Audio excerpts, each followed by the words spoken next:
Good morning, people! Ang buhay talaga ay parang wither-wither ba? Minsan may pera, minsan wala. At magpapasalamat pa rin tayo kasi kumakain tayo ng 3 beses sa isang araw. Ganon, magpapasalamat jud. May ulam nga pala kami ngayon at bumili kasi yung kapatid ko ng manok, pitsay at may gata. Sabi niya ako daw magluluto. O sige, ako na. At ayan, pinakain ko muna si Lolo dahil nga mag-aalas 6 na. May natira pa kasing ulam kaninang tanghali kaya pinakain ko muna siya. At sabi ko nga, Lolo, may pa second batch pa tayo ha kasi nga hindi pa luto yung ating ulam.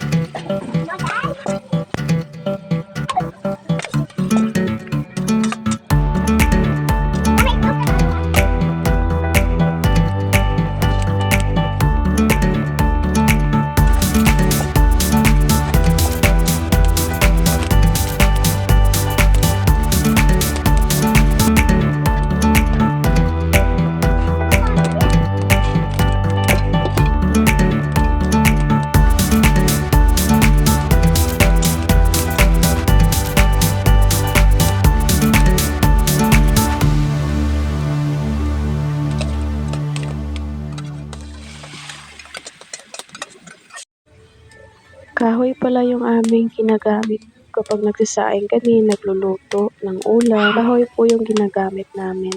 Mas mabilis kasi kapag kahoy. Yung anak ko nandyan talaga kasi gusto niya tumikim at kumain na. Nilagyan ko na nga pala yan ng tubig at ayun, nagalit na yung anak ko dahil nilagyan ko ng tubig. At ayun, minadji ko na kasi nga nagugutom na yung anak ko at gusto na niyang maghigop sa sabaw. Gutom naman, butangan na lang po siya pitsay.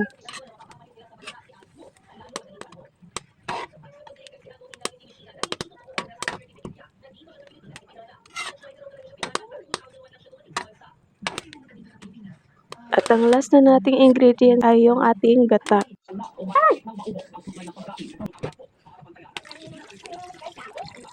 At syempre, pinag-magic ko na lang yan para mabilis maluto ba. Magic-magicon para mabilis matapos. Bilisan na natin kasi umiiyak na yung anak ko. Ang akong giluto nga ginataang manok o may pitsay. Ginataan. Tingnan nato.